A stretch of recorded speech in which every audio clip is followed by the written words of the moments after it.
soo dhawaada walaalayaal. Maanta waxaan rabaa inaan reaction ka sameeyo fiidiyogan guriga kan quruxda badan leh oo ku yaala Hargeysa xaafadda la yiraahdo Jigjiga Yari. Waxaa sameeyay fiidiyoga soo saaray company guryaha dhisa Bracco Group. waxa weeyaan guri casri ah bay dheen Hargeysa Jigjiga Yar buu ku yaala.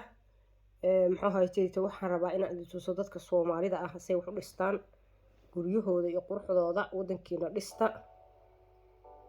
maxaan ku raadi waa u jeedaa gurigaas soo qurux u yahay yaa xataa ganjeelka waxa koronta furaysa day meesha lagu caweeyo quruxda loo sameeyay guriga meesha laga galay iyo dhirta ku beeran iyo kalarka gurigu yahay iyo habka u dhisan yahay bal arag ma sha Allah weeye. meesha waa meel ku xiran miya oo tennis lagu ciyaaro ma garanayo ma sheegayo laakiin gurigu de waa kaasaya saas u qurux badan yahay. kambaniyada waxaan leeyahay ku ekaanena maaragtay Hargeysa Soomaaliland ku ekaanena dhulka dalka intiisa kalena imaada oo wax ka dhista oo lacag sameeyo kuwa hadda koor aan la hadlo waxaan timaadaan halkaan dhulka timaadaan Soomaaliland inteeda kale maaha inaa meesha isku haystaan dibaac mushtaratihiin guryo qurxoon baad dhisaysaan dad waxa weeye guryihiisa dhisanaya kambaniga Balaariya dahabshiilba meel kasta wax ka qabsadaayo meel kasta wax ka sameystaayo waxa la rabaa baac mushtarka iyo khayraadka iyo basharada iyo wadanka dhan isu furanta dhulka Soomaaliland meel kasta Soomaaliland digto waxa la rabaa saas in isu furanta. waa kana guriga kan qolkan hurdadiisii qofka hadda halka degan wuxuu dibad uga baahan yahay ii sheegaba guriga quruxda leh qofka dhigtay kale waa qof wax haysta ilaahay u barakeeyo laakiin dibad u baahan iyo wadan kale inuu aado may weeye raaxay adduun oo dhan gurigiisa ku haysta biilkiisa iyo raashinkiisa tu haysta gurigaas degan yahay maxaa qofka ka maqan waa ma sha Allah ilaahay u barakeeyo.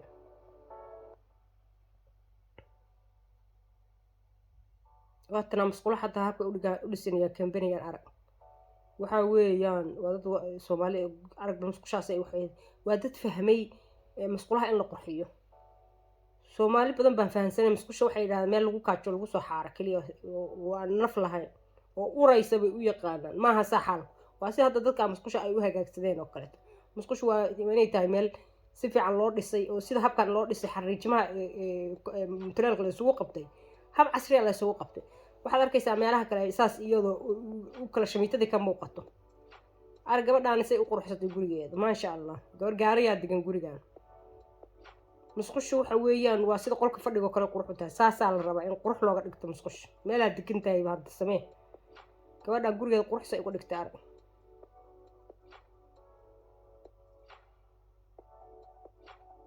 يعني ما مال كلي روك قرحون كلي دقنو وحبا كترمي صدادا كشقين روكتي ودان نظيفين ودان قرحين ودان هبينين هجاجين ماشي أما نبى قرحية ما قرح لجريها وح يداهية سيد الله وحرة يفورمي جي ألعابتيسا وح كتم بي وادو مركز صوماليين الله بركيه كم بني قد واحد كاسا برك جروب باليرادا ما شاء الله وي waxa idinkan la idinka rabaa inaad maaragtay muxuu haysadii taad dalka dhistaan dalka dhan dhistaan oo shaqaysataan dhulka Soomaaliyeed digto dhan dhisa lacag baa ka dhirgi lahaydeen sida dahabshiil oo kala noqon lahaydeen meel yar ina isku koobtaan looma baahna. waa kana meesha macnaha dadka martida iyo carruurtii guriga qolkay saaxan lahaayeen nalka sida loo habeeyo quruxsu u yahay arag waa ma sha Allah.